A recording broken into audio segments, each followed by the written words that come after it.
All right, the end of the weekend.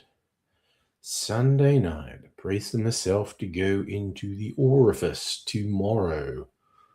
Bleh, not a fan. Not a fan at all. But, soldier on.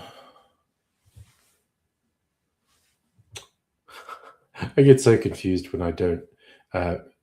Trying to brush my fringe across when I don't mirror the camera is very weird.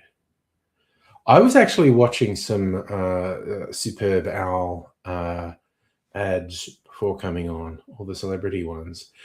It's fascinating how much money they spend on them. Like, it's just become a thing. We're going to spend a fuckload of money on this. It's like, sure, why not? It's just like, wow. Yeah, the Adrian Brody insurance one.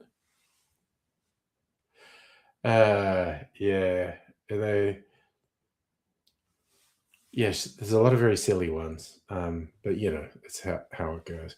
Anyway, I'm going to do the usual warm up and make a cocktail video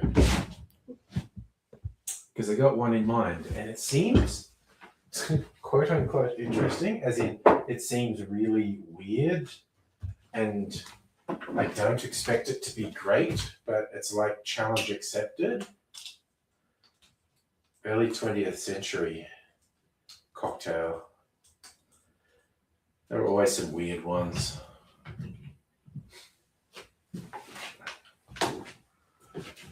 Okay.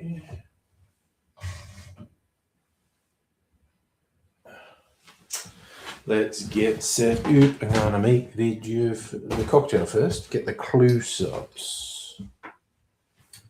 Yes. Oh, god damn it. I knew I was forgetting something. I've actually edited the coffee old-fashioned video. It's done. I could have shared it tonight, but I haven't copied it to a USB. I mean, I could go out and do that, or could show it later in the week.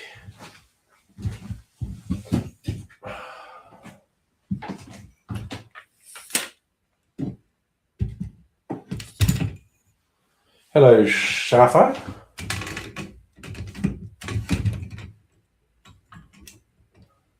Oh, before I fucking forget, because I shot something I couldn't redo out of focus,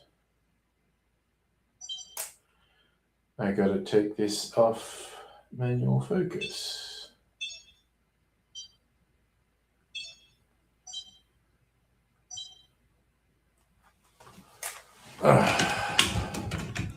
Okay, that is done.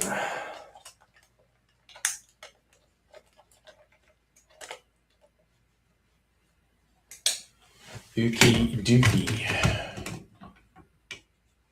God, that felt weird. Something felt wrong for a second there.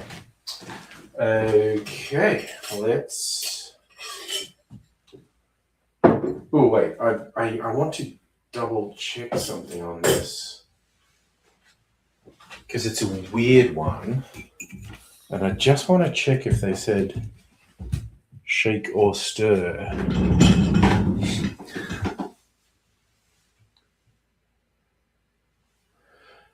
Coalition back together for all that means.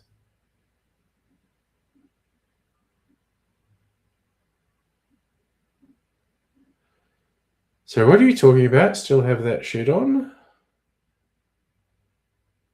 Oh, right, the crowd on YouTube. Sorry, yeah. Yeah, thankfully I don't see it on the Discord. I guess it kind of makes sense for people who have, or makes a bit more sense for people who have a lot of people in the chat. Anyway, we're going deforwards and look up the spark plug.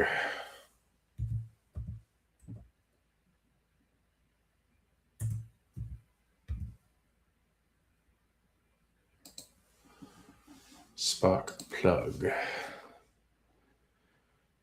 Shake. It is shake. Yeah, well, it's got pineapple, so just thought I'd check, though.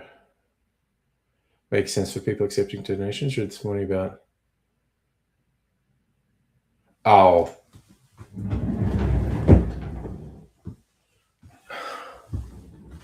I'm sure the Nationals think One Nation should be part of the coalition. If the Liberals go along with it, they prove once and for all they're soulless monsters who care about nothing but power.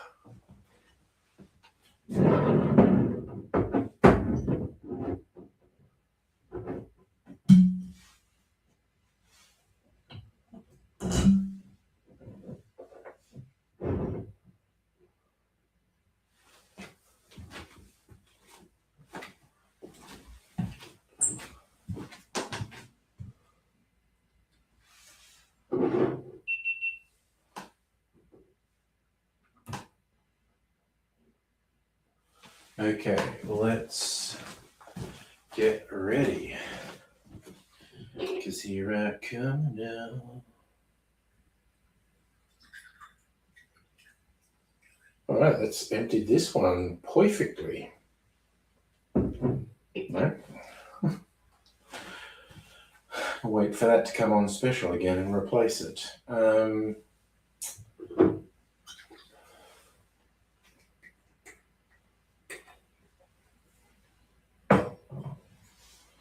Okay, we are ready. Let's go. Okie-doo. We go brandy. We go sweet vermouth. And then we go the weird ingredient, pineapple juice. These things do not seem to go together to me.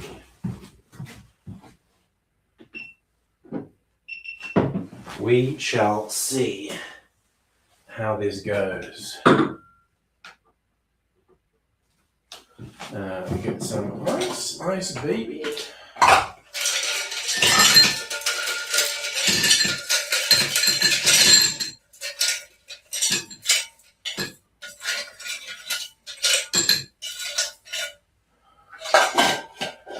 All right. This here. Put this together. Start this up. That's the Rolling Stones there.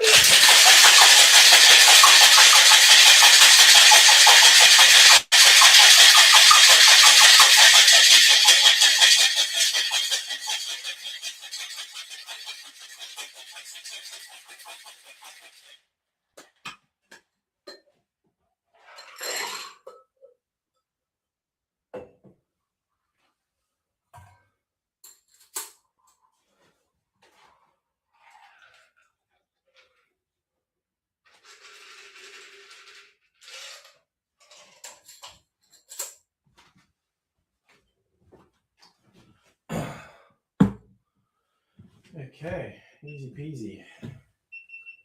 That is donezo. Now, it's just a short, so theoretically, I'll be done in 5 minutes.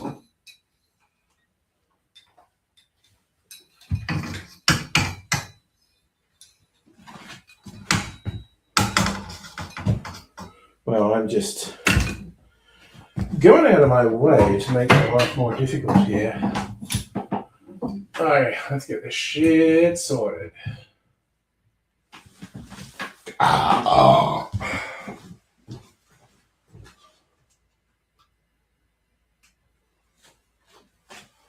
Alright.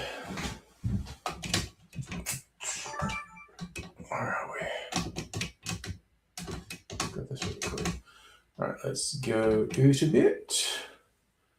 Out a bit. In a bit.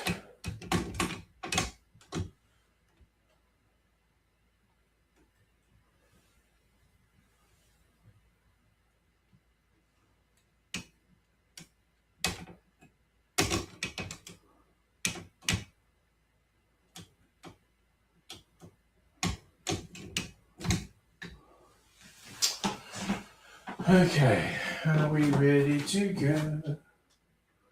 Looks like we're ready to go.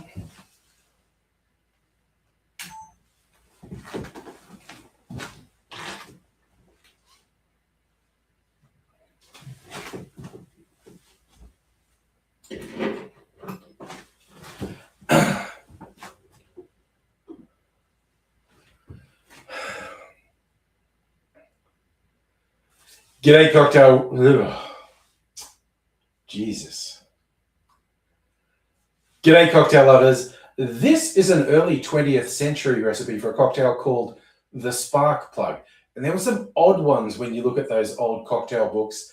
This has a collection of ingredients that made me go, really? You think those go together? Challenge accepted. It's relatively easy, 3 equal parts. But to me, I wouldn't have thought to put these 3 parts together. Before I do a taste test, I'll show you how to make it. In a shaker, put 1 ounce or 30 mils of brandy, then 1 ounce or 30 mils of sweet vermouth, and then 1 ounce or 30 mils of pineapple juice. Add ice to the shaker, shake that for 10 to 15 seconds to chill and dilute the drink, and I'm straining that into a chilled Nick and Nora glass. It's really the combo of sweet vermouth and pineapple juice that's doing my head in. Sweet vermouth and... oh, shit, sorry. Car going past anyway. It's really the combo of sweet vermouth and pineapple that's doing my head in. I mean, sweet vermouth with brandy, sure. Brandy with pineapple, sure. But I don't know. But let's stop talking. Let's try it.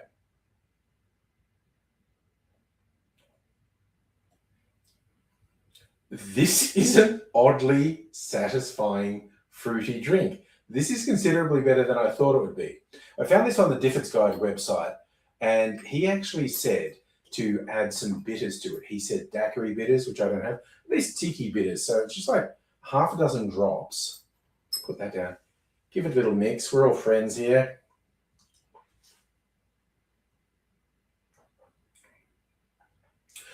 That gives the cocktail a lot more depth. I'm not sure it needs it, but it maybe is a bit more harmonious with those few drops of bitters in. But if you're feeling adventurous, want to try an unusual combo of ingredients, try Spark Plug. Cheers.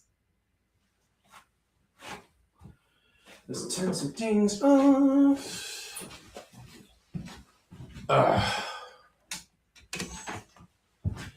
Okay.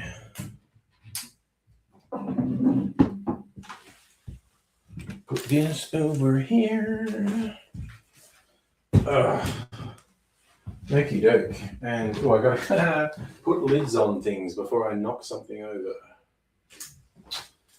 Okay, this is bean apple juice. The sweet vermouth. Not so much the brandy because it's finished. Put the bitters away. In here or not. Okay. All right. I was worried about this one. I thought it might be dodgy AF, but it's actually okay.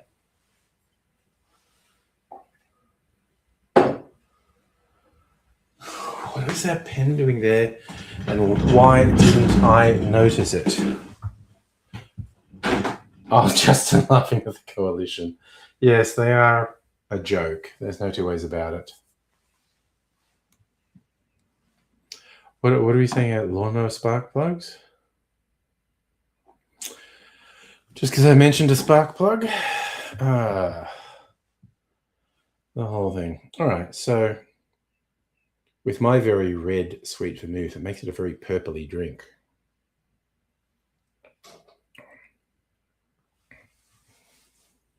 That's fine. I was really worried and thought that was going to be really dodgy. It's fine. There you go. Surprises happen. For some reason, I left that fucking pen there. It's probably going to be in shot. I don't know. Maybe people think it's a code. I'm sending them a secret message by having the pen in shot. It's like I fucking when I was writing this down, one of the ingredients I clearly changed my mind between 15 mils and 30 mils. And I don't know which was which. Did I say 30 and then change my mind to 15? It looks more like I wrote 15 and changed my mind to 30, but I can't tell. It's ridiculous, honestly.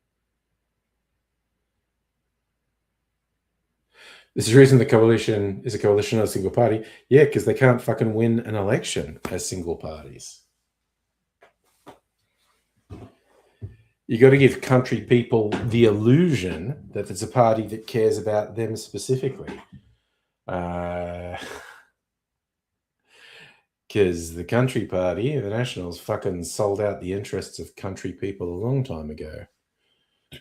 Which is not to say that the Liberals haven't sold out the interests of... Well, they pretty strongly represent the arsehole contingent.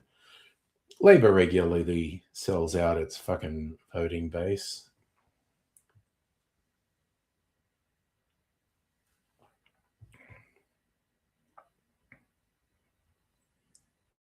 Yeah, I've got to label that surprisingly good. And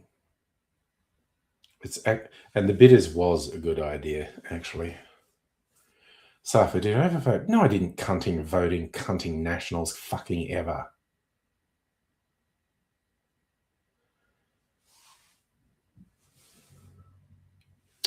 No, Bathurst has never been bigger than Dubbo.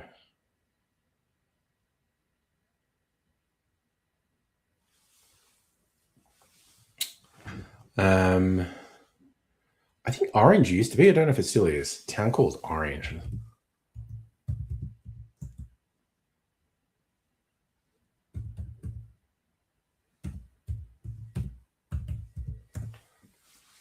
Orange, New South Wales, 41,900. So 42,000. I think that is more than Dubbo, but let's double check.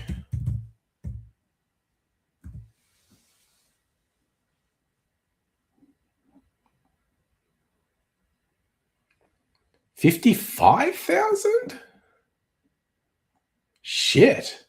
Okay, Orange definitely used to be bigger than Dubbo, but Dubbo's massively outstripped Orange. I was not expecting 55,000. I was expecting 40 something.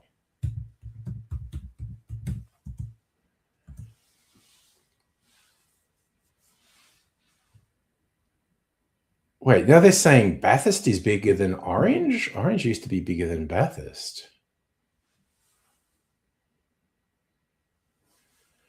45,000. Oh, Orange is getting left behind. No one likes Orange.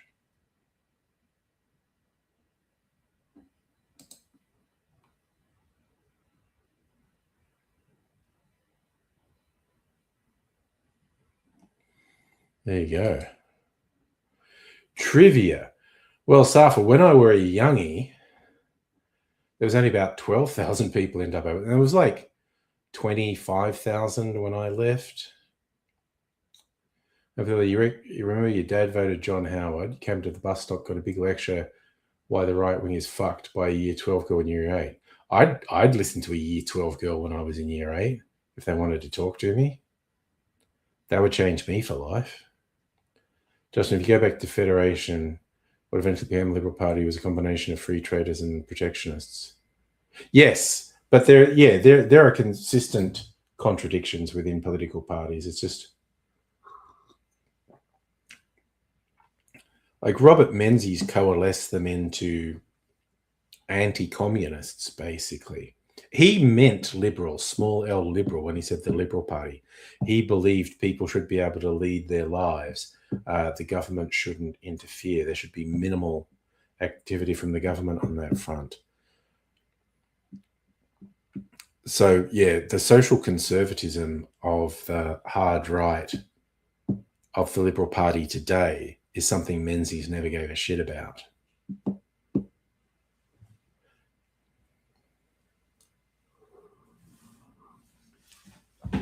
All right. Well, that was a little surprise packet, that cocktail. I won't make this one I have in the book.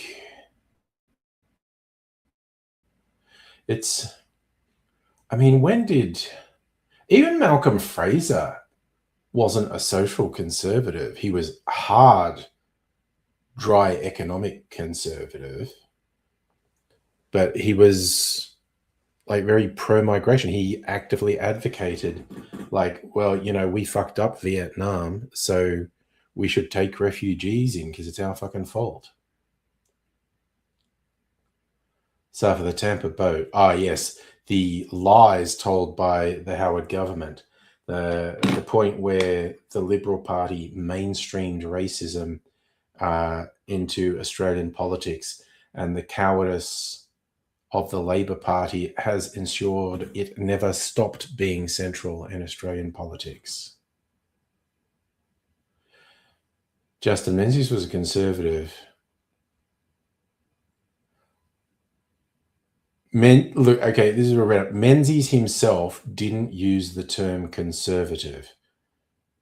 Go back to the British Empire, maybe. So, again, but great ways to waste your time arguing semantics, because, words mean different things to different people at different times. I feel like you didn't pay attention to politics till the Second Iraq War. I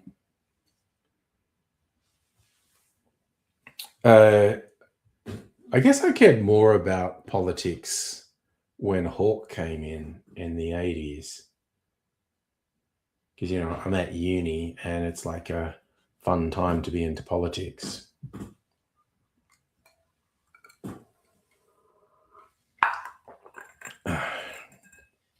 Even though that Labor government quite aggressively pushed neoconservative bullshit economically, they were broadly a breath of fresh air that Australia needed.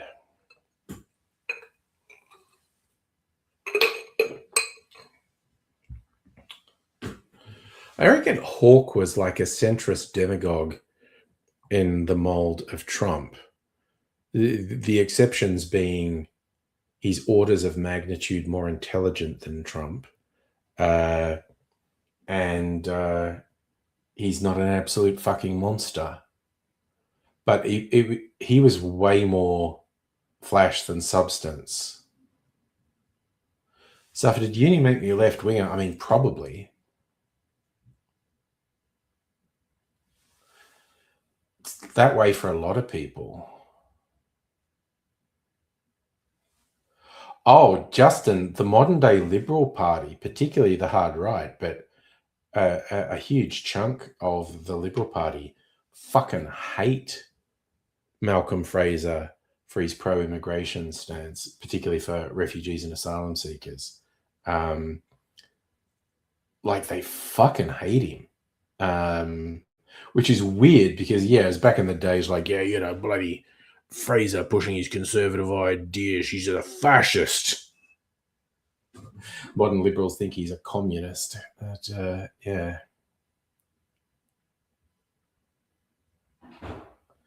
Sorry, what shout you have for the elderly? The Liberal Party turning on Malcolm Fraser because he was pro-asylum seeker, or something else?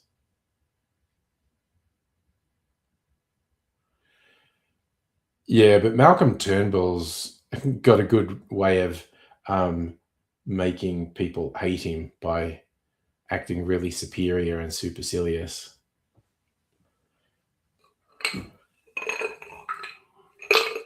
Which honestly to me seems core to the Liberal Party, but I don't know. Because they all know, particularly the hard right in the Liberal Party, know that when he was younger, Turnbull toyed with joining the Labour Party. But yeah.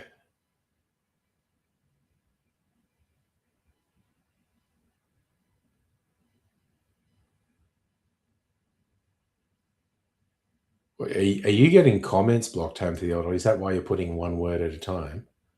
You're saying Jeff Kennett closed your school, or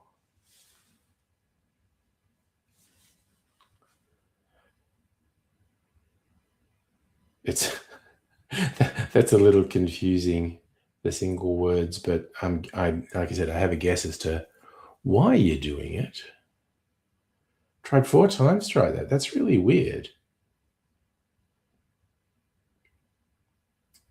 Hey, Celtic. Yeah. Okay, this one, just for you, Celtic. This is different to a lot of the others because it's got like this bowling shirt style with the things. But the back, and I will show off the back. Look, there's a cat on the back. It's totally different. Anyway, I am. What am I going to do here? 45, 30. Okay. I'm going to make myself a drink in my glass. Do, do, do, do, do. Do, do, do, do, do, do, do, do. Quoting Black Bottle. Whoa, Black Bottle, rambling. Oh, Black Bottle, rambling. Black Betty and John babbling. Dancing went well, bambling. Well, Black Betty, bambling. Oh, Black Betty, bambling.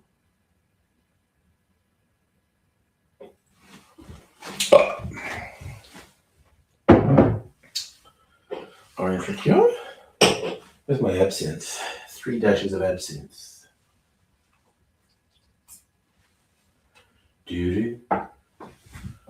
And come over here.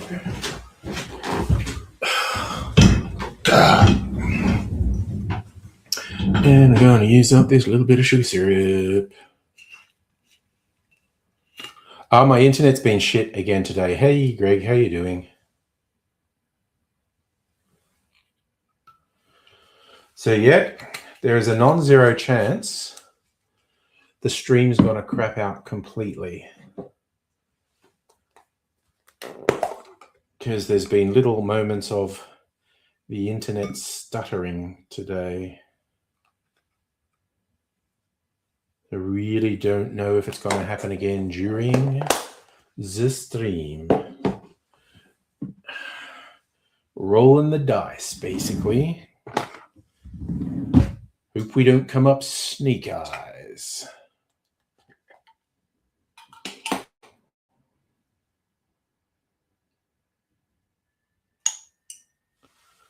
Cherry.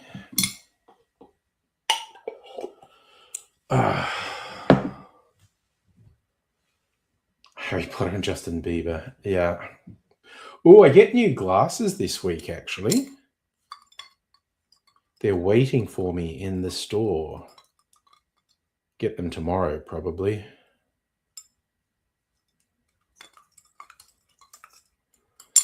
And I've decided to go with a different style. Given it's a different style, there's always a chance I won't actually like them. But yeah, you got to gamble every now and then.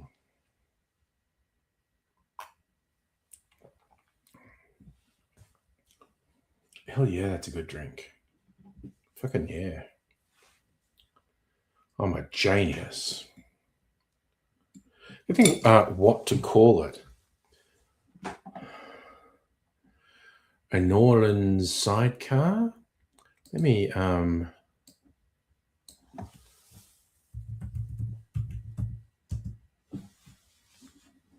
Sidecar cocktail.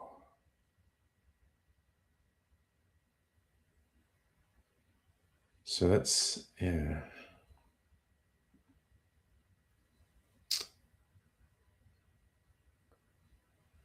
I feel like a sidecar reference, and maybe with the absinthe.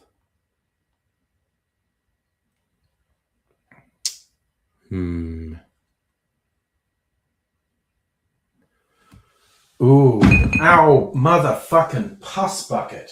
Shit. That was my knee crashing into the desk in case you couldn't work out. Oh, damn it.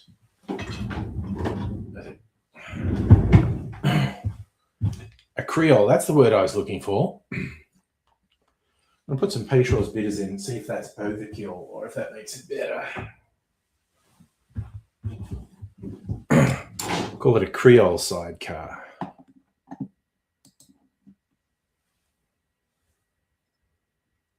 Justin Bieber's grown up and stopped being immature.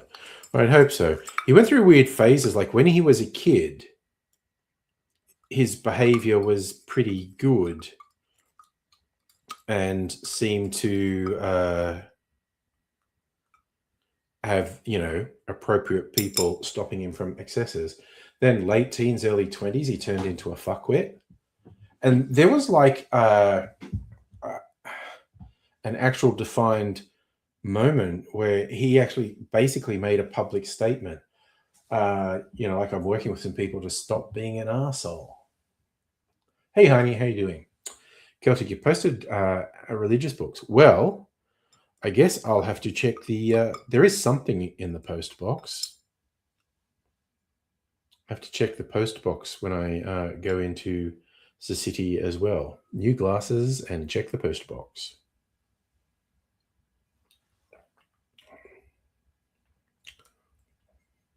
I think that might even be better with the Peychaud's bitters.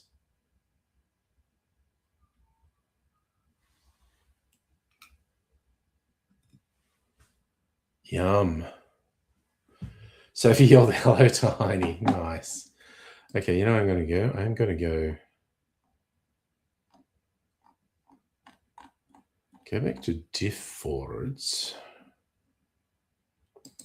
And just with their cocktail searcher, what comes up? Because maybe I haven't invented something. It already exists. Cocktail Finder.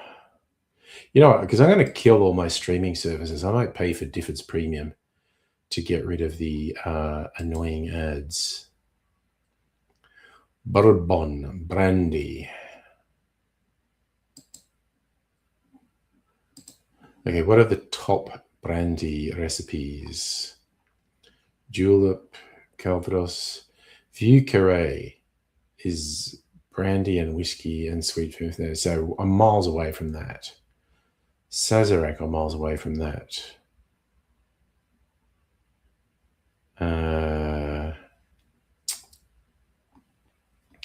What's a Wardays? Apple brandy? No. Yeah, I think I've invented something. A Bastille. What's it? No. Armagnac, aromatized wine. Well, I think I've invented something, and I think it's good. Oh, wait, here we go. Cognac and triple sec. Very different. Someone's like having a party. There's really loud music playing. I don't know if the mic is picking up a weird sort of bass. Or is that just a ridiculous car engine? I can't tell. It's stopped now. But there was a ridiculous noise out there of the type we don't normally get loud cars or loud music, but who knows? All right, I'm going to go with I invented something because I'm not seeing anything like it. So I'm going to sneeze, I think. Just giving you a heads up warning. Okay, here's the thing. Here's one, a mix of cognac, bourbon, liqueur, and absinthe. That's kind of close, but I'm not using any whiskey. A burnt fuselage, cognac, Grand Marnier. Yeah, okay. I think I've come up with an invention. There we go. Viti's been sleeping in the park. Ugh, no. Hello, Laura. Oh, you're turning your speakers down, Laura? You've got them up very loud.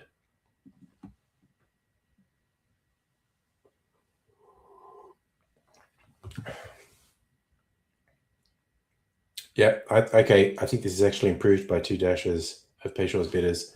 So I'm definitely calling a Creole sidecar. Okay, I've got to update the notes in my notebook.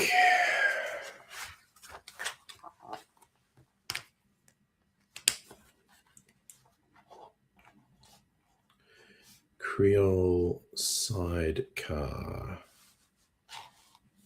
2 dashes. Peychaud's. All right. Look at me being clever and writing things down so I don't forget them. Because I have a long history of assuming I will remember things and so not writing them down and then forgetting. And Mrs. Angry always says, well, you should have written that down. A cough a lot. Is that just because I've been phlegmy lately? I have to admit I like that as a drink name. Oh my God, it's really fucking good. Just randomly picked up one of the books you sent me, Charlie. Legend Cocktails. Sweet Maria, Bourbon, Tia Maria, Cream. Damn.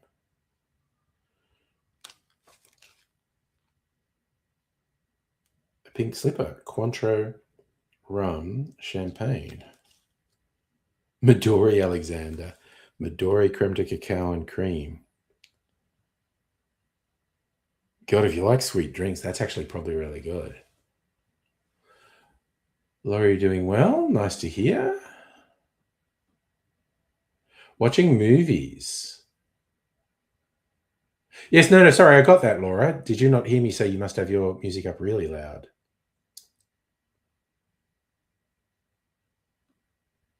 Oh, my coffee drink idea, the Cough-A-Lot, had no name. Okay, for coffee.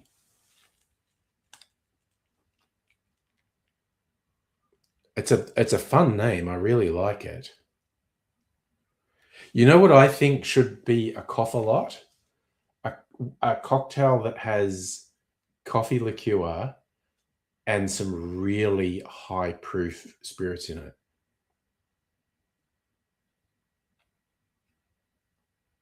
Double Cough-A-Lot meaning there. Put a lot of coffee in it, and the drink is so strong it'll make that thing where you cough when you've had a strong drink. Sorry, I love the names of some of these. Flicking through these books, one called "I'm Lonely Tonight." Bacardi, rum, vodka, bitters, lemon juice. Well, fuck the vodka off. Just go. That's just a rum sour, and there's nothing wrong with a rum sour. Irish banana. That sounds sexual. Banana liqueur, Bailey's, cream, and put a banana in it and ice and blend it. A hot dream. Cointreau, Galliano, pineapple juice, cream, ice blend. A lot of blended ones in here. A comfy Alexander, Southern Comfort creme de cacao and cream. Oh, they've got the brain hemorrhage shot. Bailey, Sambuca, Midori, you got to layer it and then drop grenadine so it runs through. I do remember seeing a thing advertised to me on Facebook. It was a bar in Brisbane that specialized in like really scientifically creating these ones so they looked wild. They weren't necessarily good drinks, but they were very visually interesting. Oh, Laura. Yeah. Charlie worked out how to ability. You're opposed to high proof cocktails, spirits in a cocktail. MCS Manchester, not My Chemical Romance.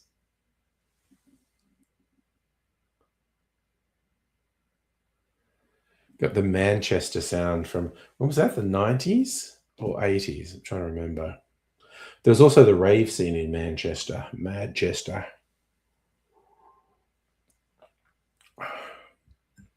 Mm. Yes. Look, I even fucking got the USB thing. I'll go out and I'll transfer the coffee old fashioned video, and I can show it. And then I forgot to. So maybe Tuesday night, maybe before we do Laserdisc talk, I'll show the coffee old fashioned with Joe.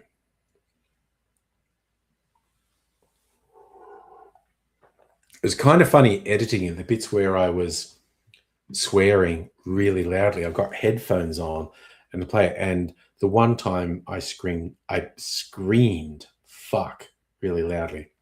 Hurt my ears with the headphones on. Done on Tuesday before too? Yeah. I was just kind of impressed with myself that I already edited it. I did the B-roll today, the shots of the bottles and whatnot. I can get better at that. I should get better at that, but I think it's just, practice. Yes, that's it. The Manchester Sound, Stone Roses, Happy Mondays, all that crowd.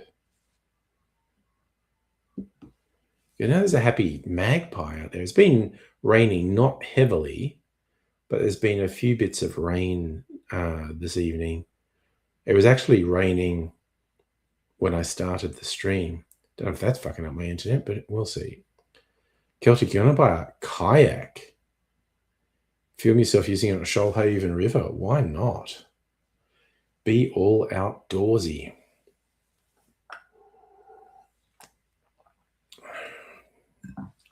Fuck, I like that cocktail. Holy shit, I'm just getting obsessed with my own creations. Like, my cocktail of the year last year, the Quadrant, my creation. I like my coffee old-fashioned more than the Carajillo old-fashioned, which is the it cocktail at the moment. And this brandy one, which I'm pretty much settled on calling a Creole sidecar. Fucking yum. So, I'm in love with my own creations lately. That's okay. Just to show I'm learning. Oh, and the other one. What did I call the other one? The J Ward. I knew there was another one, yeah. And I've got that written down as well. Wait, what's the difference between... Where are we? The difference between the Creole sidecar and the J Ward. Got to find here we are, because it was close to a Broadmoor. No, they're really different. The J Ward is a blend of whiskey, brandy, yellow chartreuse.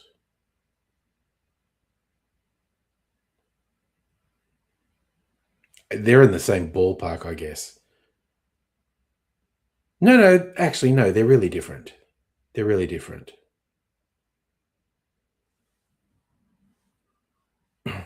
All right, let's just accept I'm a cocktail genius and move on. Laura, Manchester was the centre of the UK's club scene in the early 90s, particularly the Hacienda. That's right. The Hacienda was really influential for quite a while.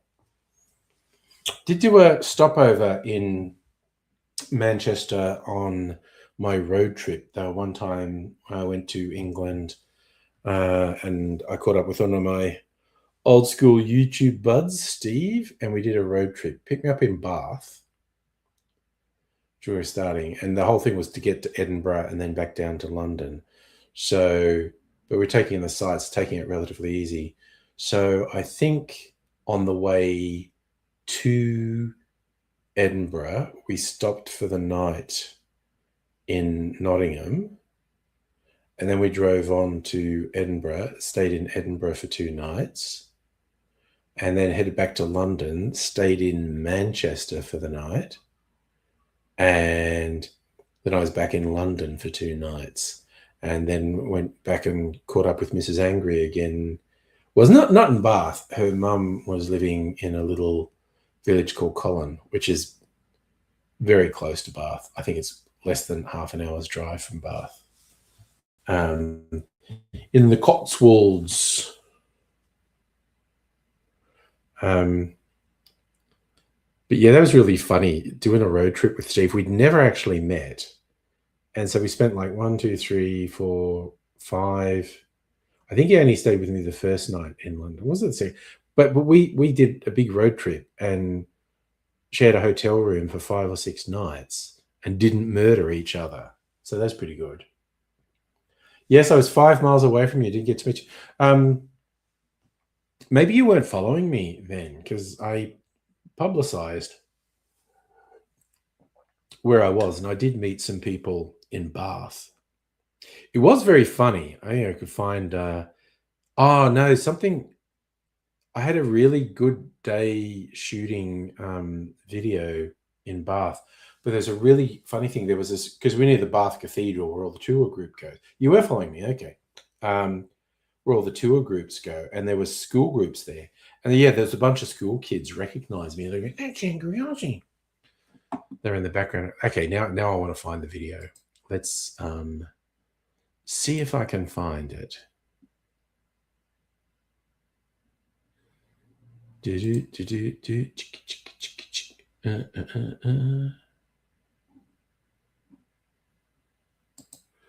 Okay, go to my channel. Let's see what comes up if I just search Bath. Oh yeah, Angry in Bath. Bathtub party.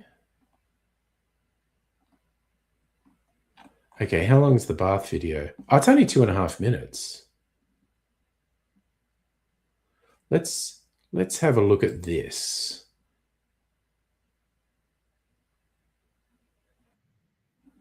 Okay, this is probably really low resolution. Oh God, this is such low resolution, 144p. Holy shit. That's low resolution, 2010.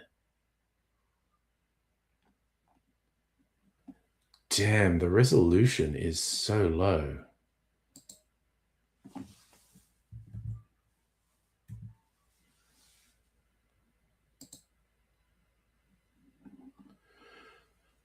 Okay, let's see what we can do though.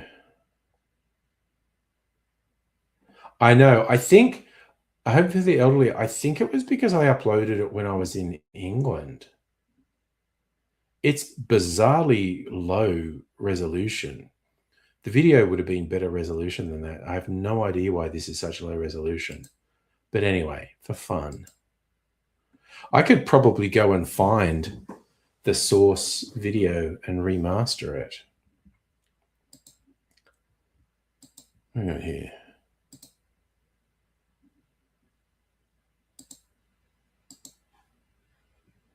All right, very pixely version of me. G'day viewers, this is me in the central area of Bath in my England trip. All the shops, and this is the Bath Abbey behind me. There's a lot to see here. And in fact, I saw this school group, some of them recognised me, which was a bit of a laugh, getting asked, "Are you from YouTube?" Now, this is Steve, who came and met me, and I shot a great video with Steve, except I switched it off when I thought I switched it on, and that little bit of unruly footage there was when I thought I'd switched the camera off. That actually switched it on. So sorry, Steve. A whole video's missing. Really pissed off about that. This is the Roman baths, one of the more famous aspects of Bath. This does, as the name suggests, date back to Roman times. So around 2,000 years ago, when the Romans colonised England, they found the natural hot springs here in Bath and thought it a wondrous thing and set up these baths. Probably wasn't that gross green colour in the day. The other thing Bath is famous for is its architecture.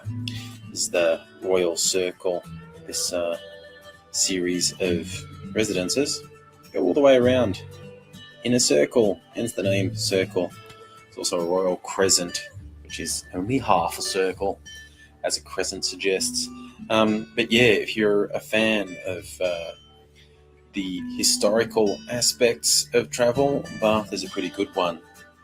One thing they always like to talk up is that Jane Austen lived here for a while and set a couple of her novels here. And you can go and visit the house she lived in. Now, this is actually only a very small grab of the footage I shot in Bath. When I get back to Melbourne, I'll be editing a whole bunch of footage. I don't really know for sure what I'm going to do with it. It seems like too much to all dump on the channel here, but lots of cool stuff I won't want to waste. Might put it up on a second channel and just put some short ones up on the main channel. That remains to be seen. I'll share some more with you soon. Bye now. Yeah, so I uploaded that when I was in England, and I think I had very limited bandwidth. Yes, ability, hating it when I switched the camera off when I thought I switched it on. That's my God. And yes, Laura, I did the Badger video with Steve, if I remember rightly. We talked about the Badger cull, and I think we said it was bullshit.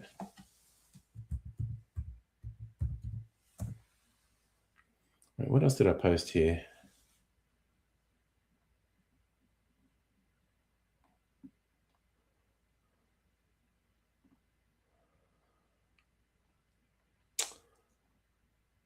I was just looking at England. Me at Edinburgh Castle. Oh God, when's the fucking Saint Scholastica Day riot? I've done streams on the anniversary of the Saint Scholastica Day riot more than once, and I think it's really funny because it was February 10th. It's Tuesday. I'm so glad I looked that up.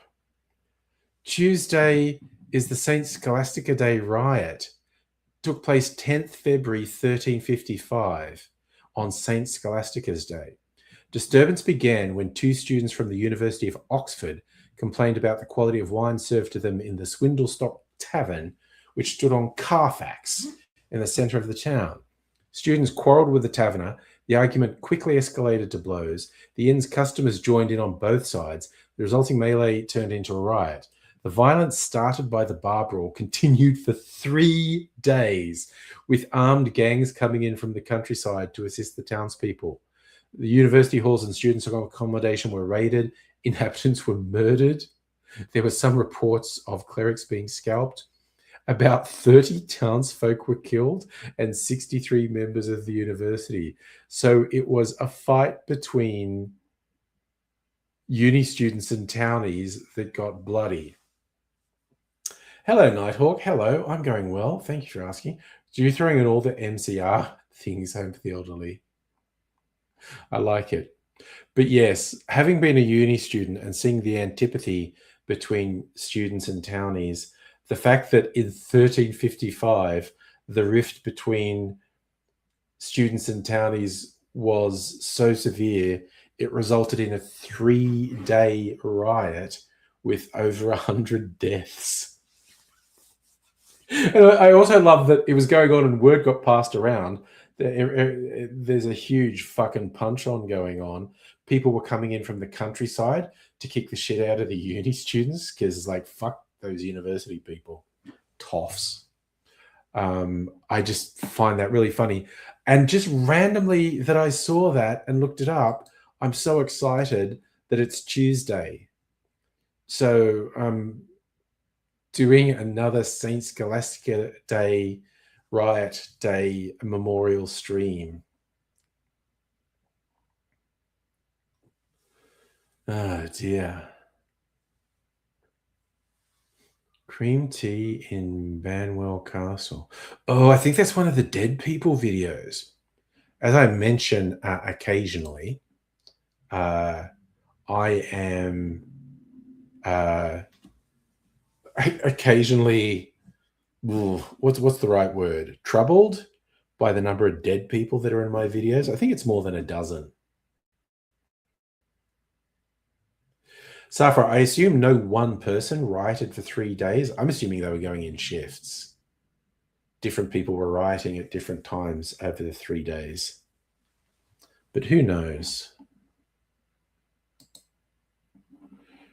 Oof, should I open this one? Because I have the funny feeling there's a dead person in that video. I mean, not that you would know it from the video. I don't think any of the dead people have died from old age. It's all been illness or misadventure.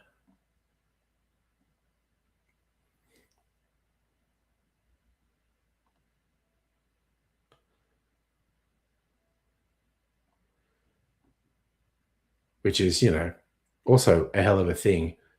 All those people who have been on my videos and I dared. I'm not saying I have cursed anyone, but dang, a lot of dead people in my videos. Oh yeah, when the Torres Strait Islander and Aboriginal people, because in a lot, I don't think it's universal, but in a lot of cultural groups, Aboriginal and Torres Strait Islanders, the custom is to not talk of a person who's died. So the ABC and anyone responsible, when they're doing a program about historical figures, they do a thing saying, you know, letting people know this features dead people. So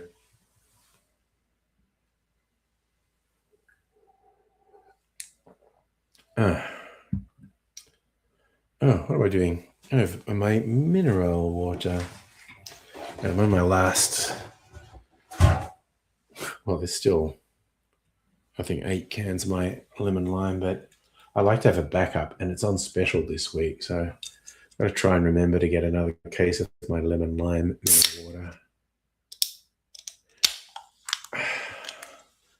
Pat, are you going to the movies this week? I note that you're not the only one who thinks Send Help is a 10 out of 10. It has been getting very good reviews. Is it an A24 film? Because I feel like A24 keep making films about rich people who get what's coming to them. And that seems to be what happens in Send Help. It's actually quite weird how many A24 films the theme is rich people getting comeuppance.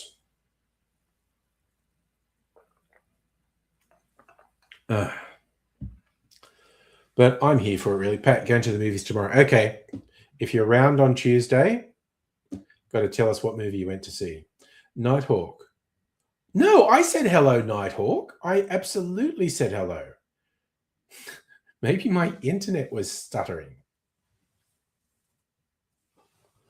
But no, I did see you arrive, and I did say hello. Yeah, A24 must be commies because they keep making movies about rich people getting their comeuppance. Sometimes with extreme violence.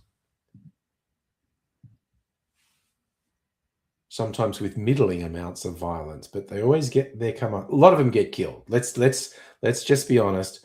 A lot of A24 films have rich people getting killed.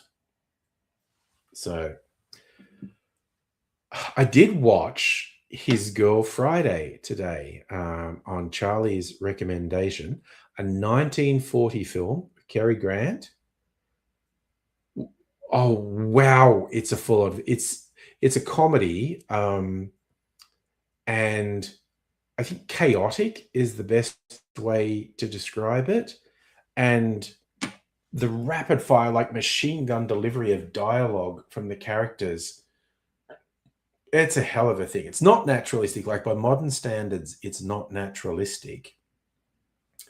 It also features a very famous reaction gif, Cary Grant going, "Get out."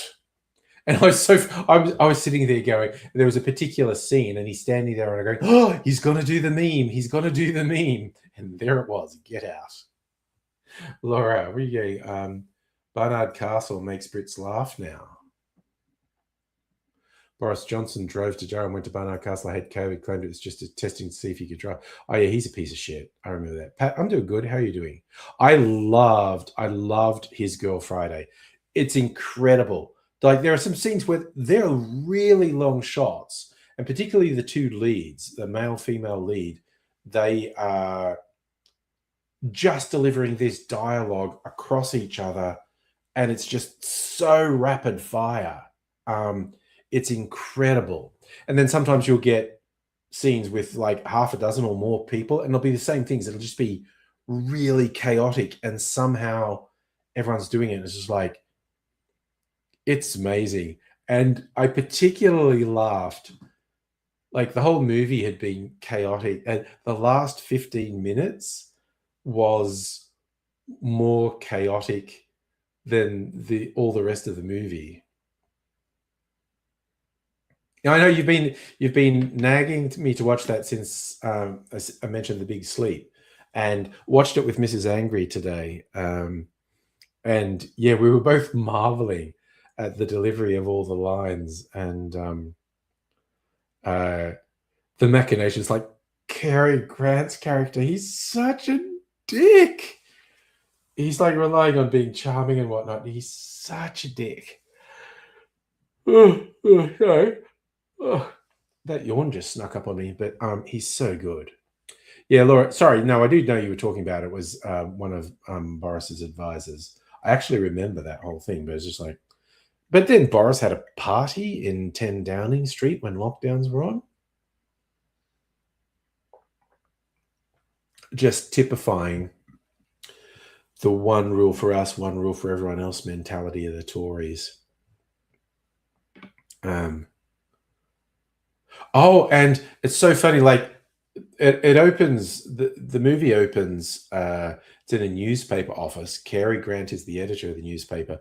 This woman comes in, and it turns out his ex-wife, who was also his star reporter, and she's just come in to say, "I'm quitting. I'm never coming back. I'm engaged to be married, and like you'll never see me again." And the guy she's engaged to, as soon as he came on screen, I was like, okay, this guy, this is 1940, but this guy was definitely in a million films in the subsequent decades. I can't place him, but I know I recognize him. So I looked him up online. It's one of the old guys from Trading Places. And I was like, damn, I knew as soon as I saw him that I'd seen him in stuff much later on. So yeah, so he had like a 40, 50 year career. Go that guy. Yeah, hopefully the way they talk over each other and even the mono sound. Yeah, it's it's incredibly well done. And like they're shouting sometimes, particularly when they're on the phone talking to different, because they have the two-piece phones. You hold the voice bit and the earpiece you hold up here, and they have these conversations where they're both shouting on different phone calls, and it's so wild. Safa, no, this film is from 1940 that we're talking about. His Girl Friday. Ralph Bellamy, that was him. Laura, stuff going local wine merchant bringing back literal suitcases full of wine and spirits. Yeah. Fucking Tories, honestly.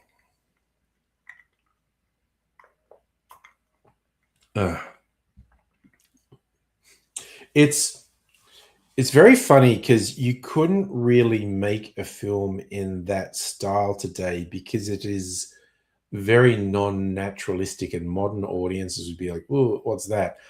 But you know what? I was just thinking of it. The person who does closest to that style now feels like Paul Thomas Anderson. Yes, you saw I was watching His Girl Friday, a little tiger fist bump. Yeah. Uncut Gems. Maybe I'd have to rewatch Uncut Gems, but I also feel like the line delivery was more naturalistic in Uncut Gems. And I don't know, maybe that line delivery was natural for 1940. I don't know. Language changes. Yeah, they're talking over each other. There's lots of movies where they talk over each other. I just mean the style of line delivery is very non-naturalistic, or at least it's not how we talk these days.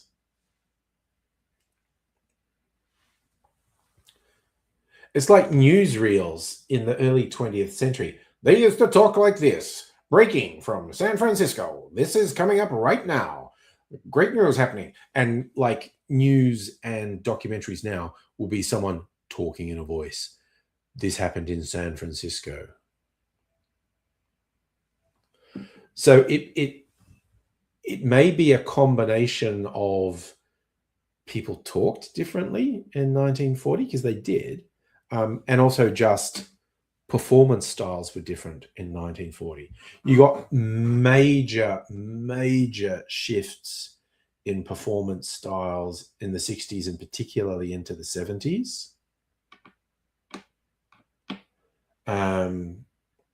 Much more naturalism came in. So I think you could do that, like a remake of His Girl Friday with people talking across each other and whatnot, but they do it in a way that's a bit more the natural rhythms of how people talk now.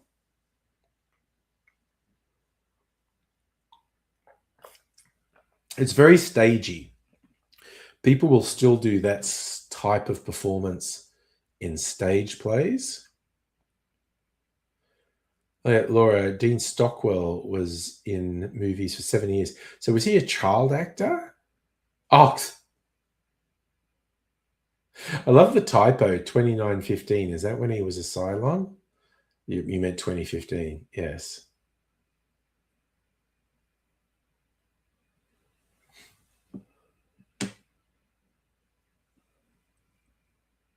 Now I want to look up his IMDb. Let's go Dean Lewis, Dean Martin, Dean Withers, Dean Stockwell. Died in 2021 in New Zealand. How about that? Oh, was he the boy with green hair? Holy shit, I've seen that movie.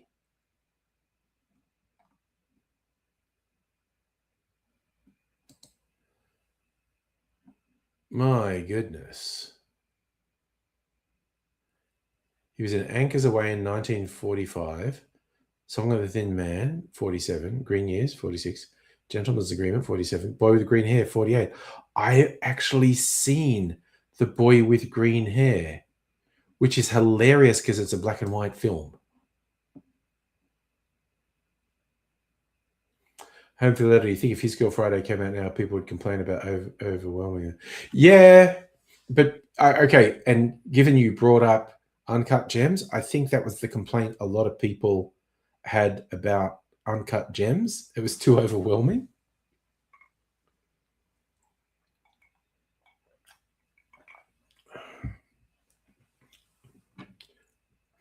But yeah, no, when I was thinking of very stylized line delivery, I suddenly was thinking Paul Thomas Anderson. He's got the guts to do something really different with filmmaking. And studios are willing to spend the money on his films. You know, Dean Stockwell from Beverly Hills Cop 2. Okay. 205 credits. Hardly surprising for someone who's around for 70 years. I just got absolutely tripped out that he was the boy with green hair.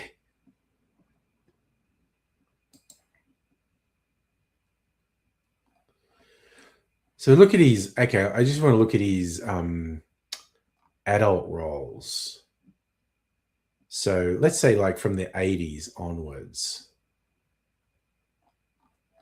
God, he did so much. He did so much.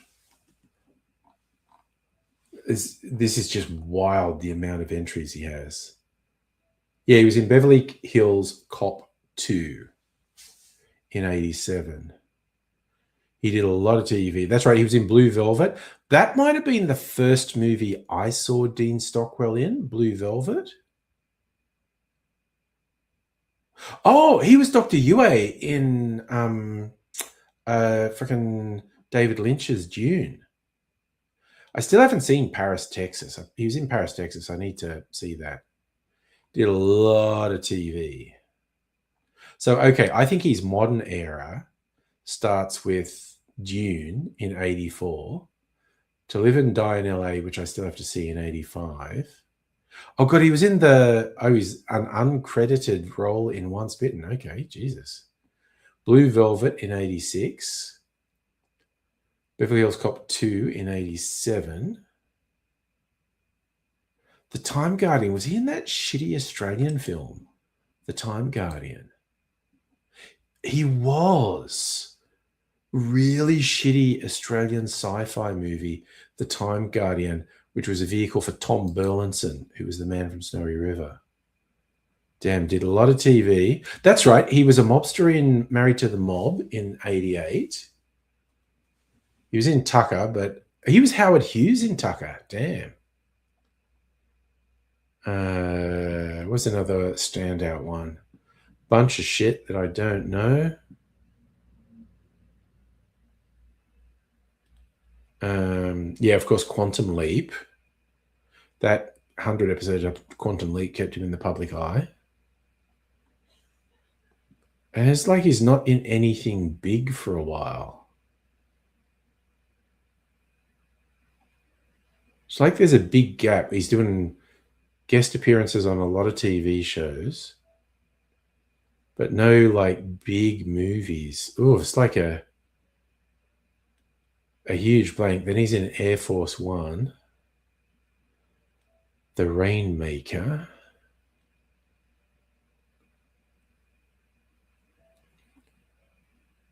There's like he kept working.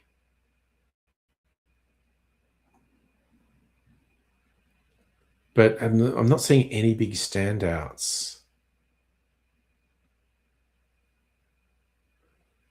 Something where you go, oh yeah, he was in that. That was good.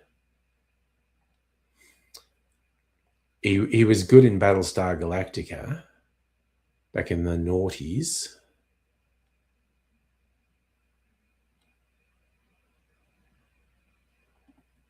I reckon that was his last big thing. He just did guest spots, and he was in, I think, 2 seasons of Battlestar Galactica.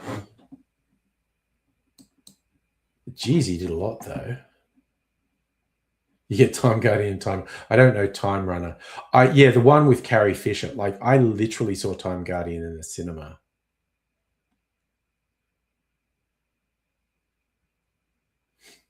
Yeah, Paris, Texas is like an epic indie film. I really have to watch that.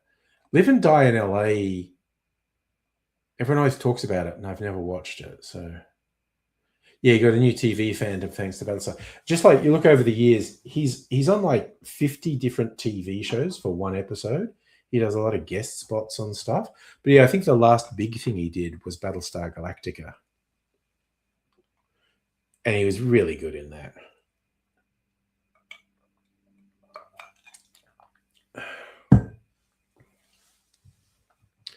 As Cavill, he was the sort of priest counselor on one of the ships, but he's actually a Cylon and no one knows. And then I got, who was the Boy Scout character, the one who was always honorable from the Battlestar Galactica crew? Helo's been down on the planet, and he ran into the Cylon version of him, and well, maybe he didn't know it was a Cylon, but he's been cut off from the Galactica for a while, and he gets back and he sees Cavill, and he's just like, arrest him now, he's a Cylon. And the guy's going, I've got no idea what he's talking about. And then the other version of him walks off the ship and he goes, oh, okay, you got me. Laura, funny thing, Quantum Leap character. Stockwell, unlike his Quantum Leap character, he was only married twice. Well, that's a pretty good track record for someone who's in Hollywood for 70 years. That's not a stable environment. Oh God, I can hear crickets.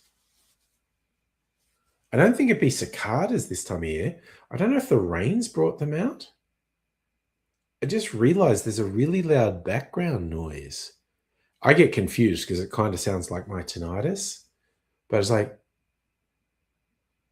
there are really loud crickets outside. Like, I don't think this is cicada season. I don't think it can be cicadas. It's like today's rain woke up a bunch of crickets. There you go. Oh.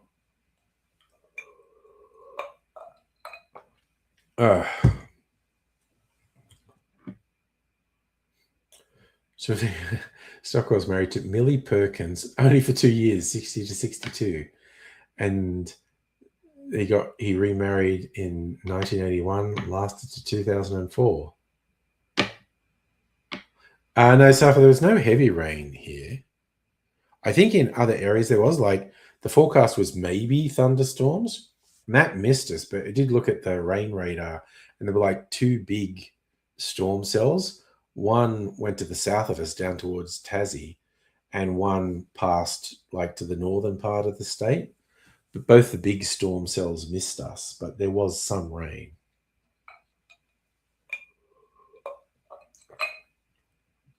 It's funny, now I've become conscious of the crickets. They seem really loud to me. It's doing my head in a little bit. We get chubby rain sometimes. Like, seriously, you know those rainstorms where you initially think maybe it's hail, and it's obviously big fat raindrops, because it's not like they're smacking down really hard.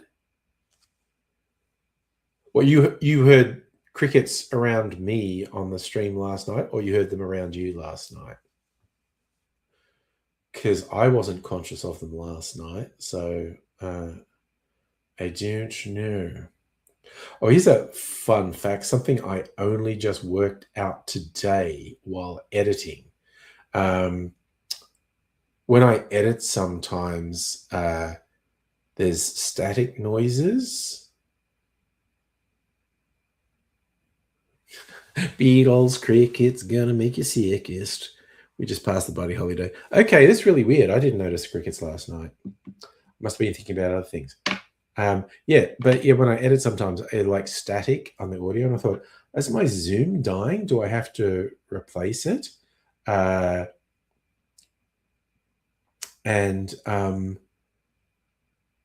realized it was my phone, my mobile. If I pass the phone in front of the Zoom, it causes static. Not like that old noise. Does everyone remember the early days of mobile phones, when if you were near a speaker, just before your phone rang, the speaker would make a noise. It'd be like, and then the phone would ring. Did I tell a joke and then hear crickets? Fun fact, I got cricket sound effects on the video I was editing today.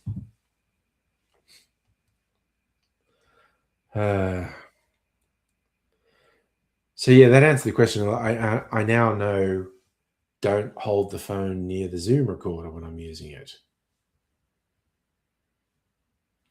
Oh, and you did band rehearsals during that era of mobiles, so it would come out the speakers at band rehearsals. And the hated radio ads would put that noise in the ads. Oh, it's like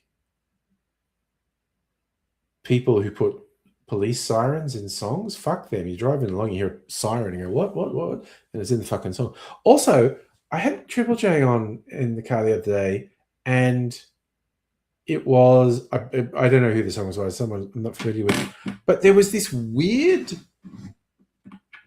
asynchronous out of beat beeping noise in the song, and it kind of sounded like an alert. Like the car was telling me something's wrong, because my car does do this bing, bing, bing, bing if it wants to attract my attention to something. And I thought I was going crazy, because it's like, where's that beep, beep, beep, beep coming from? And then I finally realized it was the song, and I verified it by switching the radio off. I went and switched back on, and comes back, and Mrs. Anchor's in the car, and I went, listen to this bullshit. Can you hear that? It's just that ridiculous. And it's completely out of rhythm with the song. Just this thing going beep, beep, beep. Is it bullshit? Laurie had a CD Walkman in the 90s, stopped using it because train stations. Oh, all right. So the mobile phones would interfere with your headphones for the Walkman. Is that it? Larry David did an ep about the siren in an ad, caused him to have a car crash. Yeah. It's fucking rude to put a siren in something that could be played on the radio.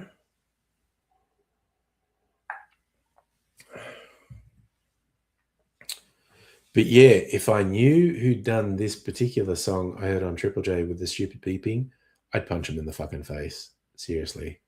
It's bullshit. Yeah, it certainly didn't add anything to the song. I was just like, fuck is this? Goddamn assholes. Ray's, you got a day off finally? Was that today or is it tomorrow? You've been super busy. So come on, another thing. I put myself thing. Laura, beep, beep, beep, bop noise was interfering with listening. Yeah, it was weird. Was it 3G, and then it stopped when we got 4G. I don't know, but it was so common at a certain point.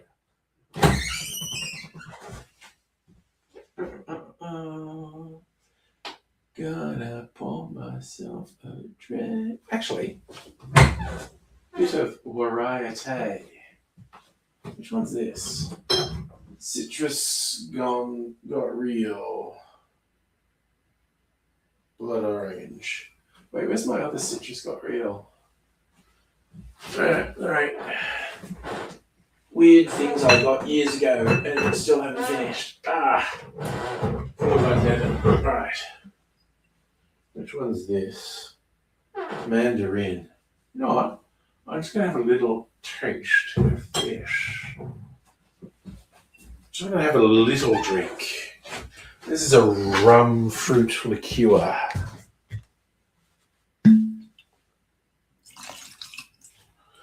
Splash that on. Splash it on.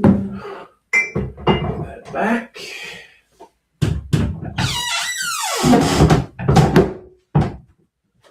All right. Okie dokie. You've been laying in bed, stiff and in pain. Damn.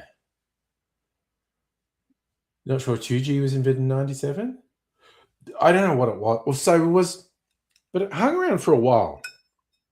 So it wasn't just analog phones that did it. I mean, unless I'm imagining it. Home Bloody, do I have a favorite actor? The fact I can't answer that straight away probably says no. There's a lot of actors I like.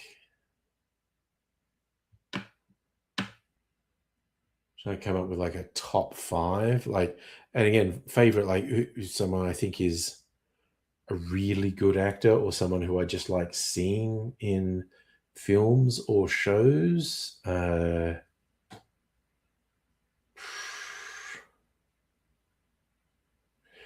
Didn't think you had a favorite till the other day watching The Wonder Boys. So who's in The Wonder Boys that leapt out at you as your favorite? Robert Downey Jr. Okay. Yeah. I think he's maybe underrated. I mean, I think like, there's a few big stars I enjoy, like Brad Pitt's usually worth watching. Who else am I thinking?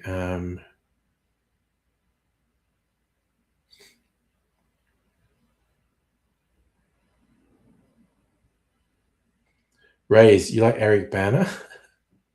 Ever since Chopper?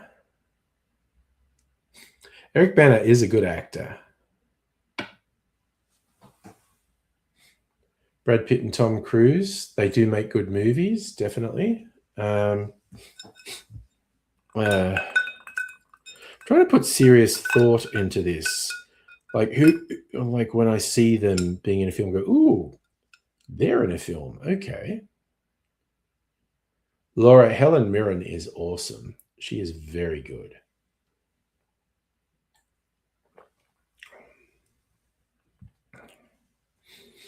I'd also call out one of her compatriots, Judi Dench, is very good. Is my favorite Ben Kingsley? No, I like Ben Kingsley. Rays, actually, I got a real soft spot for Rusty. Russell Crowe is usually really good, and he's done such diverse roles over his career. So Rusty's usually quite good. And there's been a couple of films I've seen him in that I've really liked him in. Tom Hardy's good.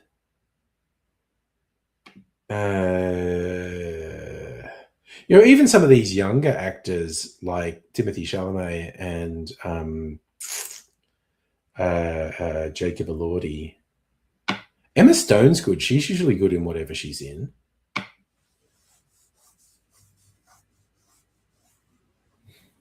Is Helen Mirren doing ads for Paramount Plus? I'm sure they paid her a lot.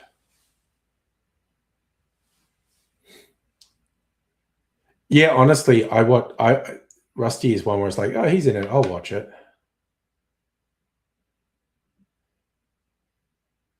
Okay. You've always liked Bill Murray films? Yeah, Bill Murray's usually entertaining. Typing hurts. That's sad. Damn. You've been working too hard, man. Yeah, actually, Madame Butterfly, I actually agree. Leonardo DiCaprio is usually good.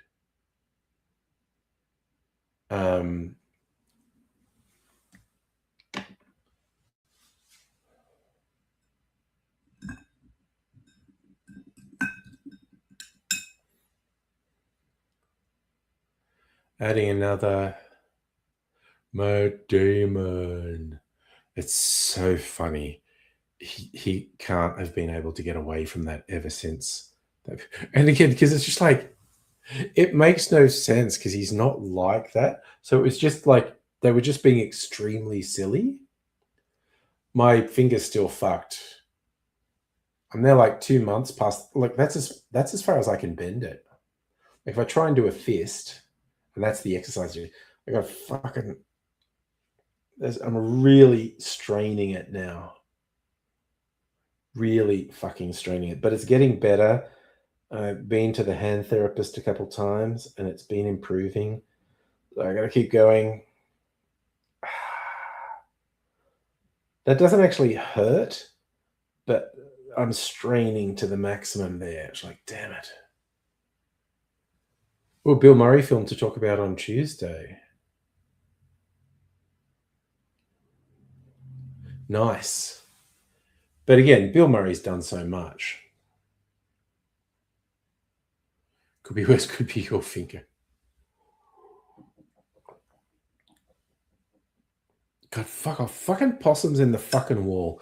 And I think they're scratching. You know how often, like, if you have a cat or a dog and they scratch behind their ear and they like thump the floor or the wall and it sounds like someone knocking.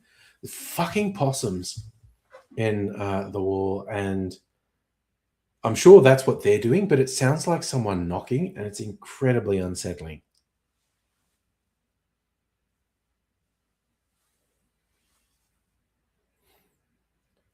These fucking possums make sound at daytime, yes. They seem to be most active at night, like living in the ceiling. They'll run from one end of the house to the other, and it's just like ka-donk, ka-donk, ka-donk, ka-donk, ka-donk, ka-donk, ka-donk.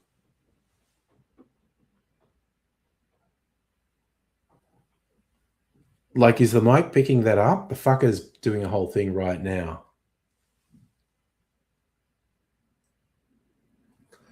Laura, Bill Murray, one of the people, does comedy when he's creating a character, but he's boring in real life. I don't know. I've never met him. You've got someone on your streaming channel obsessed with James Spader. That's very old school.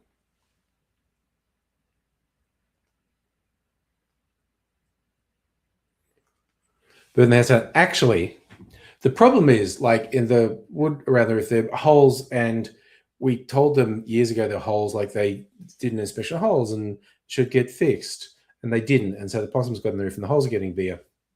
I got to remember to write an email to the estate agent this week that goes, hey, you know, you may remember their inspection holes. They never got fixed. They've got bigger. There seem to be more possums in the roof, and it even feels like they're in the walls now. And I'm just worried they're doing damage to the house.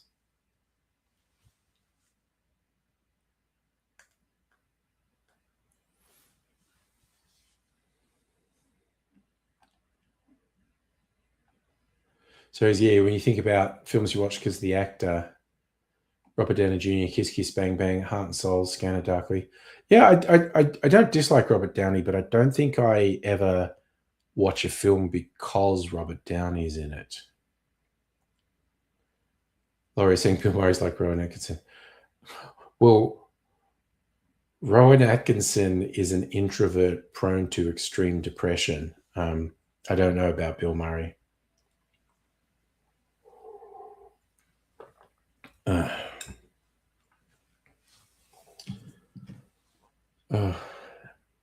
Yeah, but yeah, if I was gonna see a movie, yeah, it probably does come back to like Brad Pitt or Russell Crowe, really.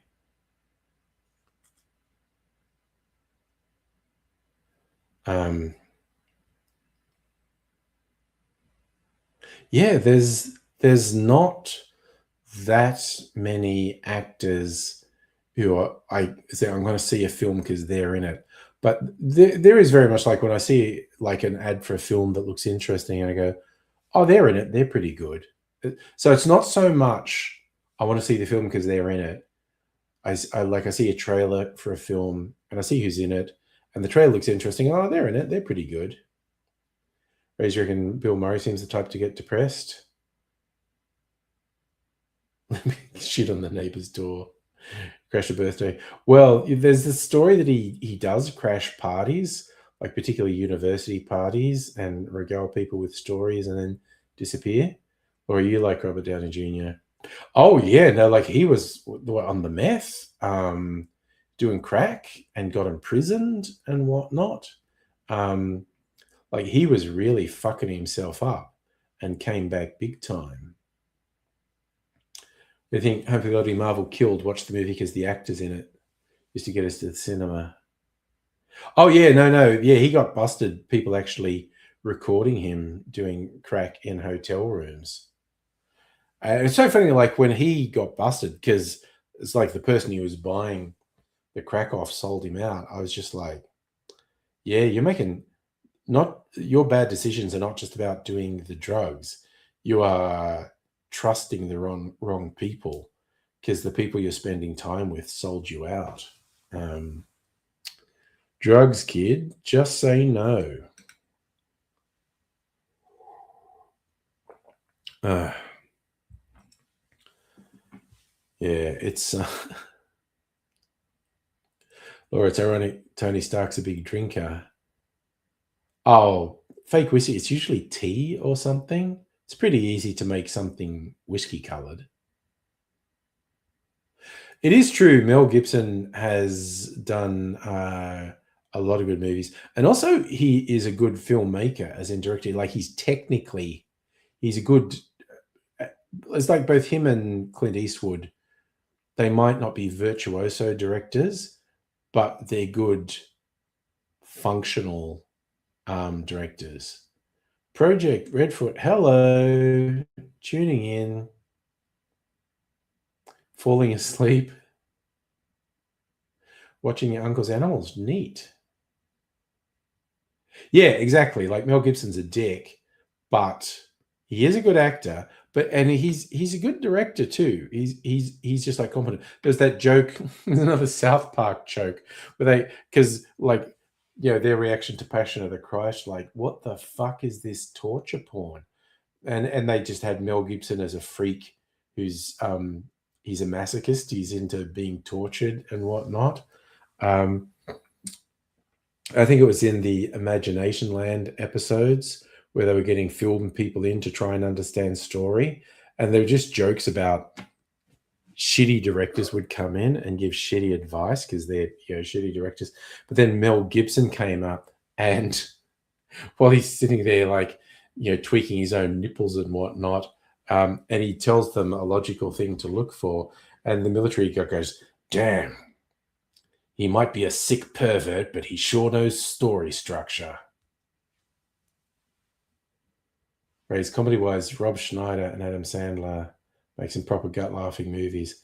Yeah, but again, Rob Schneider's a piece of shit. Adam Sandler seems okay.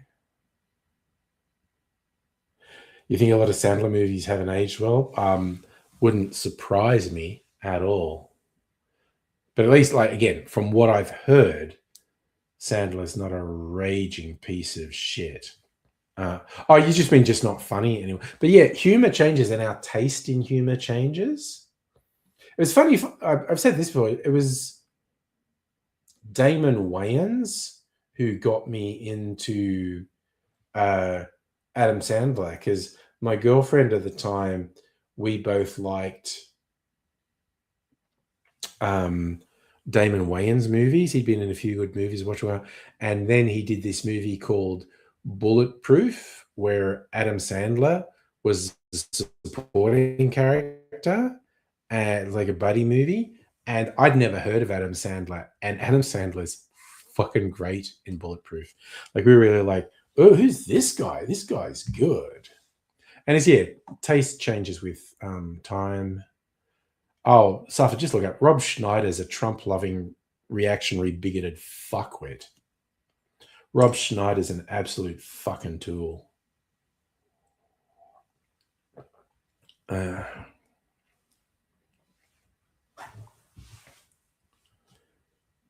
Oh, Airheads. That movie is really underrated. I think it's so bizarre. But it's like Adam Sandler's funny, and fucking Steve Buscemi's in the band, and Brendan, what's his name, in the lead. But that line when the Fed's trying to pretend to be a record company guy to sign them, and he says, "You guys could be bigger than Marky Mark and the Funky Bunch." Did you like Coneheads? I don't think I've ever watched all of Coneheads. They were a Saturday Night Live character that had their movie. And yes, Redfoot, I agree. Punch Drunk Love is like every couple of years, Adam Sandler does a really good drama. And Punch Drunk Love might have been his first one. I'm not sure, but yeah, it was good. Yes, Brendan Fraser was in Airheads. Laura, good actors who are awesome people. Keanu Reeves. Yeah, he does seem to be a good person, actually. But yes, I agree with don't look into their backgrounds too much. Also, the thing I say, like, don't have heroes. And there is two reasons to not have heroes, because and I'm talking about public figures, because there's just a very high chance they're going to do something shitty that will leave you very disillusioned and whatnot. But also, no matter what they're doing, they are just people. And it is unfair to place them on this pedestal and have these ridiculous over the top expectations of, no, you definitely shouldn't have me as a hero, Celtic. That would be a real fucking bad idea. But calling people heroes and putting on the pedestal is, it's just not realistic, because they'll disappoint you, and B, it's not fair to them because they are just people. No matter what you've formed in your head, they are people with, the flaws, the shortcomings that all people have. And world's smallest violin playing for incredibly well-off, well-regarded people. They can't have a normal life. They don't have normal lives like us. They just can't, which I think would suck. If they're talking about the early 2000s Sandler movies, when he was most popular: Mr. Deeds, Anger Management, 50 First Dates, Longest Yard, Click, Pixels, Jack. Yeah, I agree. Those are all shit movies, actually. Yes. Made for people who are stoned or slow. Yes. Rays, you don't think hero is the word you use? Well, yeah, and respect is fine, but I literally mean when people elevate someone, they're a celebrity, they're a public figure, they're a musician, they're an actor, they're a politician, they're a scientist, they're whatever, and they elevate them, and they really do, like they're on a pedestal. They're not necessarily treating them like they're a god or whatever, but they're not treating them like they're just another person, and they are just another person. And it's, in my humble opinion, just not a good idea to elevate people like that, because, I don't know, it just ends badly. So admire their work, respect their work,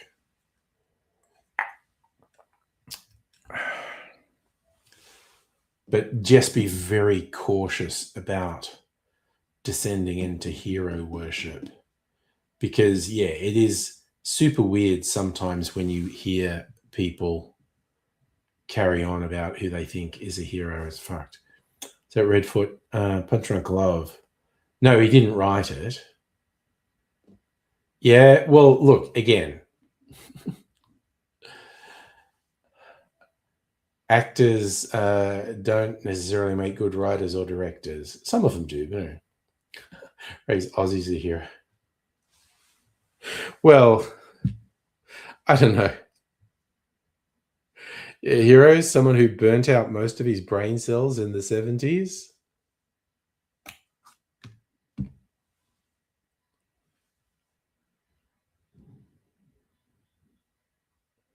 Oh, you're a Reign Over Me fan. But it's funny. It's like every couple of years he does a good drama. And he proves he can do it. And it's just like, yeah, but I can make more money with comedies. And that's true. So,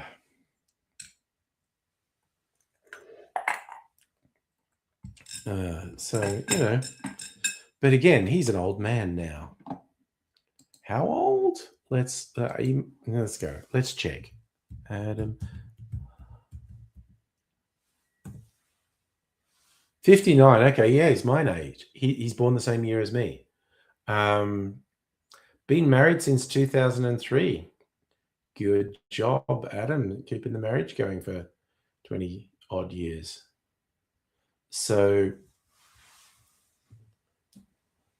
yeah, as I regularly say, I don't feel old because of how old I am, because I know how old I am, and I've been getting there gradually. How old other people are makes me feel old. Yeah, he's an old fucker. Oh, nice. Your cousin, Redfoot, your cousin went to the same high school as him. Yeah, no, granddad age. I'd be a granddad if either of my offspring wanted to have kids, which they appear not to. I don't think they're even in relationships at the moment. I don't know. Try not to pry. Where's your graduation t-shirt and Mr. Deeds? Yeah. Oh, right. From the school. Okay. I get it. Yeah. Okay. So yeah, me and Adam Sandler both turned 60 this year, which is pretty fucking wild, honestly. No, Rays, I am not a hero. It would be really fucking sad if anyone thought I was, honestly. I disabuse them of that notion. It would be very unwise. I feel you paid for your daughter to take a man out to dinner for his birthday. Nice.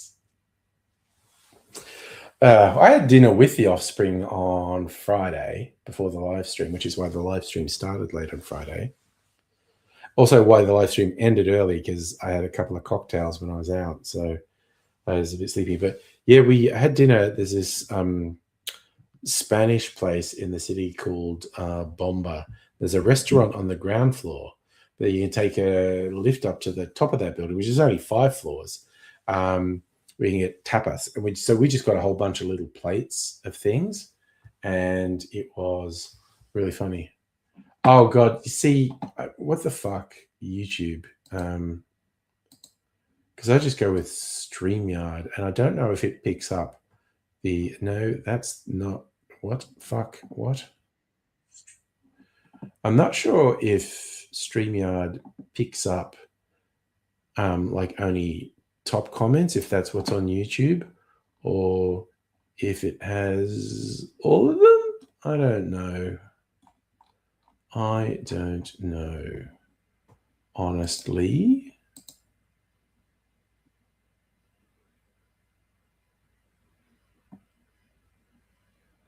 I love that, Laura, not over the hill, but you can see the horizon from now.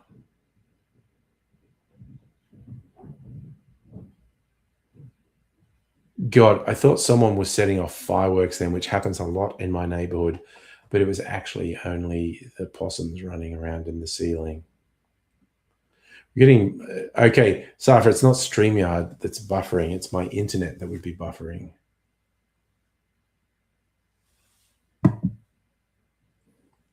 I do miss some? Okay. Like we don't have 50 people. Well, I mean, yeah, someone who watches Hassan Piker's streams regularly, not all the time, but regularly. And he'll have between 25 and 45,000 people. And the chat just goes, but he's attuned to it, and his guests always say, "How the fuck do you follow?" Because he will pull out individual chat comments because something will catch his eye, and I go, "Hey, like, why are you saying that?" That's the whole thing. Yeah, don't bother commenting because you lost your score. But yeah, he picks chat up. He picks up individual things, and it's just like, that's wild. And it is funny to me the number of times I've seen his guests go, "How the fuck do you pick that up?" Yeah, Hassan spots the negative comments because that's content, baby. Getting into a verbal with someone. Laura, you've got a weird liking for spring onions. Might be pregnant. You're having cravings? Is that what's happening?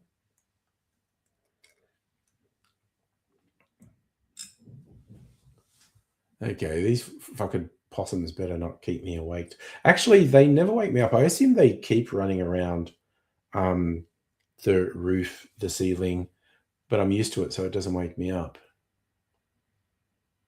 Yes, if someone said vodka's awesome, I'd notice. Yeah, but yeah, it's, I don't know. Just waiting for 5 or 10 years when I'm retired and I can stream all day just to keep my mind active, promote myself as the oldest person on any streaming platform, which would probably be a safe bet, but you never know. But, it could be okay, now the possum's making angry noises. They don't normally do that, at least not audibly. Jesus Christ, what was that? I think there was a door in another part of the house. I don't think that was a possum. Celtic, you have a craving for Nutella Storm, Hungry Jack sandwiches. Oh God, you know what I got just as weird treats? I go to the supermarket. Always if like something's on a wild special, I'll get it to try. And I try and cut down on sweet treats. I only have them very rarely. But there was this packet of biscuits, like Golden Gay Time themed biscuits. And they obviously hadn't sold well because it was like they're on clearance for $1 instead of like $5. And so I'll get a packet. They're fucking awesome. They're really good. So, yes, I limit myself to no more than one a day and, hopefully skip some days, but they're fucking awesome. So I need to not buy any more of them. Even one a day is naughty. Yes. What was it, Laura? Words of wisdom, don't half-ass anything. Use your full ass.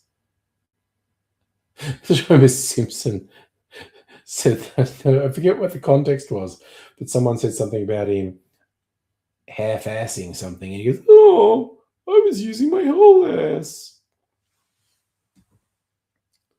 Poor Homer.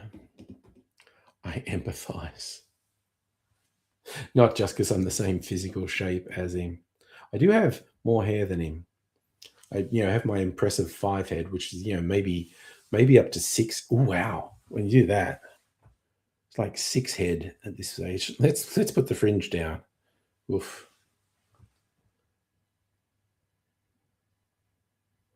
I know. I'm waiting for the ceiling to break. This way, I've got to remember to write an email to the estate agent, say like, you need to first, the holes need to be fixed. Second, you need to get like animal control, or we'll get animal control to come around and trap the possums. But it's pointless trapping them if you don't fix the holes in the roof, because just other possums will move in. So we'll see what happens.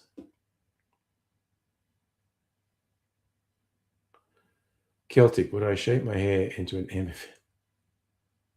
I don't even know what that means, shaping my hair into an M. Oh, you mean okay. So yeah, the widow's peak thing. I don't think that's how my hair pattern goes, but a 7 head. I mean, possibly. It's absolutely at least a 6 head at the moment.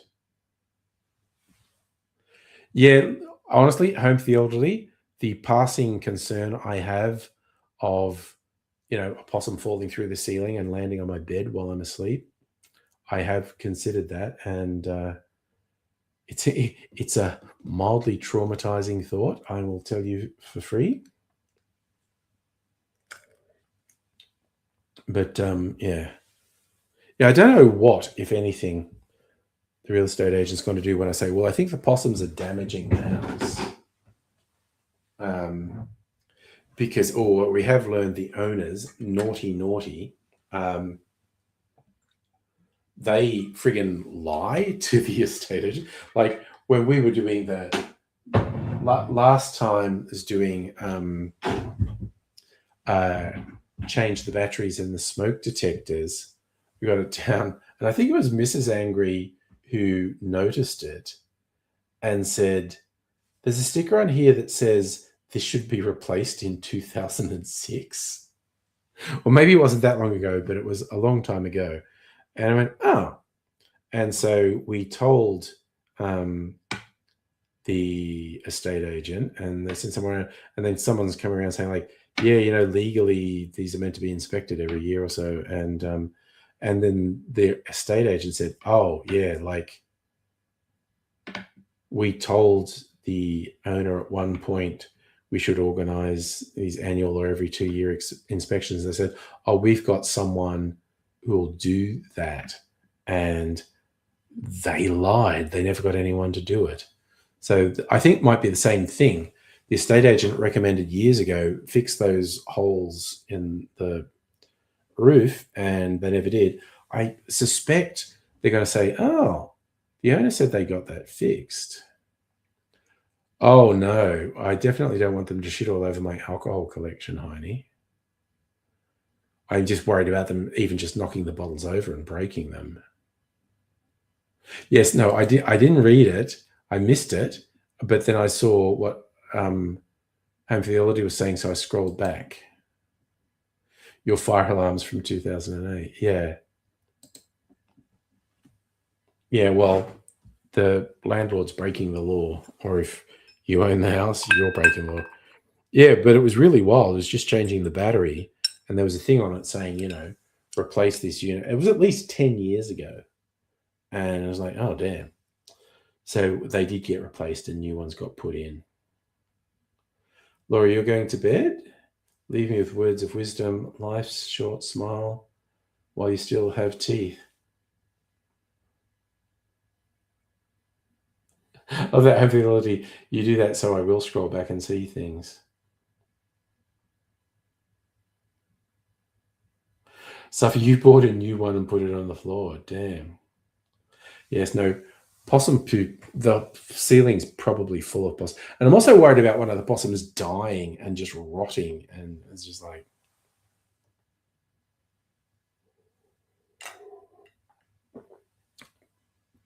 Safa, once we told the estate agent that the smoke alarm had a thing saying it should have been replaced 10 years ago, someone was around within a week. Ah, nice. I'm totally going to watch Bulletproof. That is a fun movie. Very silly. Stream had a frame of beer. Well, as I said at the start, my internet's been fucking up. Kind of lucky. Yeah, well, again, I don't know, Safa. Like, my real estate agent realized that they had a legal obligation and they were legally liable if something went wrong. So it's weird that people aren't realizing their legal liability. No, I don't use an app. I just email the estate agent. Celtic, I've never played Minecraft. I obviously am aware of Minecraft and know how it works. Never played it. Oh, yeah, Home Fidelity. James Caan. He's great. Yeah. Probably first just really got into him with The Godfather. I rewatched Rollerball not that long ago because that was a James Caan vehicle. And I wanted to see how it held up. And it's like, Rollerball kind of works. It works about 50%. And other bits of it are sort of cheesy. And even the actual game of Rollerball kind of works about 50%. I think there are probably a bunch of modern directors who could actually make the Rollerball game look interesting. You like the 70s futuristic films. Well, what did he do? He did Planet of the Apes, Rollerball, Omega Man. The 70s Logan's Run was good.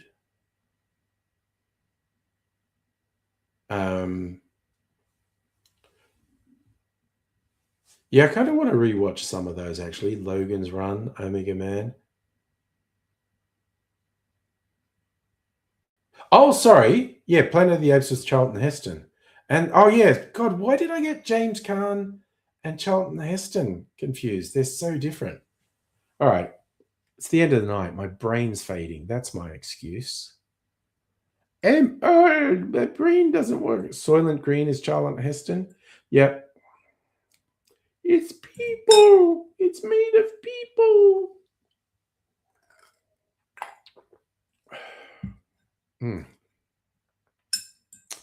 All right. I eat a cherry. It's a fun topic. Love talking. Oh my God, I love those cherries. That distracted me. Those cherries are so good. Yeah, geek out about films and stuff.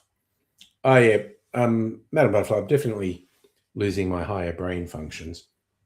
I'm old. That's my excuse. So I'm going sleepy burbage now. So yeah, Tuesday night, folks. Laserdisc night. Laserdisc talk. That's always good. So if you're around then, see you then. But I will say bye. You are totally fucked up!